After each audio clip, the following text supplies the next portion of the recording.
전세 사기 피해가 전국적으로 발생되고 있습니다. 전세 사기 때문에 스스로 목숨을 끊은 피해자만 8명에 달하는데요. 전남 지역의 전세 사기 피해가 계속되는 가운데 도정 질의에 나선 의원들은 도 차원의 종합 대책을 요청했습니다. 보도에 서경 기자입니다.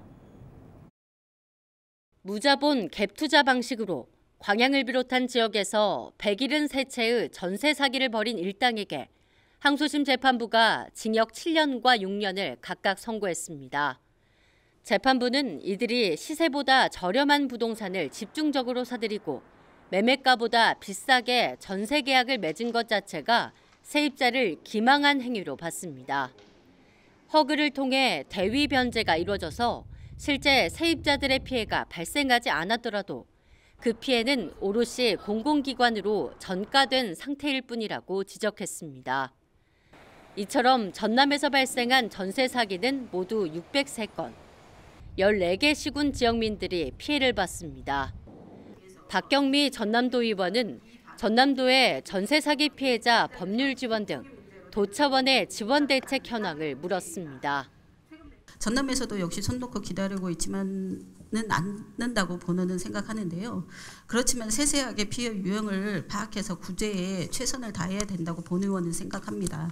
그리고 전세 사기 피해자로 인정된 경우 현재 전라남도에 종합적인 지원 대책이 있습니까?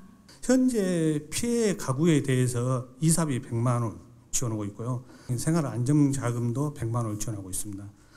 그리고 전세 보증금 반환 보증금 수수료도 30만 원을 지원하고 있고요. 청년에게 월세 매달 20만 원씩 1년 동안 지원합니다. 박 의원은 전남에서 발생한 전세 사기 603건 가운데 현재까지 280건만 피해로 인정됐다고 지적했습니다. 124건은 인정되지 않았고 나머지 199건은 심사가 이뤄지고 있다며 피해자로 인정되지 않았을 때도 도가 지원할 수 있는 방안을 요구했습니다. 그리고 전세 사기 피해자로 인정이 되면 대환 대출을 통해서 최소 1.2% 최대 2.7%의 저리로 전세 대출을 받음으로써 고금리 시대에 조금이나마 피해를 줄여주고 있다고 알고 있습니다. 그런데 전세 사기 피해자로 공식 인정을 받지 못하여 상당한 어려움을 겪고 있는 도민들도 있을 것입니다. 안타깝게도 전세 사기 피해자로 인정받지 못한 경우에는 현행법상 지원 방법은 없습니다. 그래서 다만 저희 피해자의 생계 유지를 위해서 생활안정자금을 지원할 수 있는 방안을 한번 강구해 보겠습니다. 박 의원은 전세 사기 피해 지원보다 중요한 것은 피해 예방이라고 찝으며 전남도 차원의 교육 대책을 요청했습니다.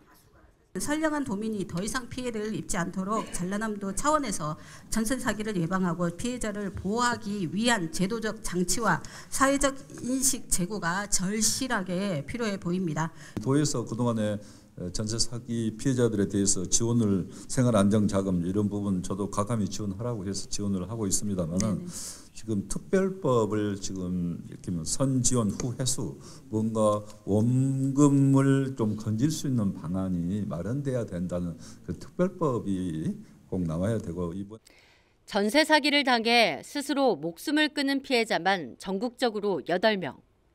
전세 사기 피해자 선지원 방안을 담은 특별법 개정안이 오는 28일 21대 국회 마지막 본회의에서 다뤄질 전망인 가운데 지방정부 차원의 특단도 함께 요구되고 있습니다.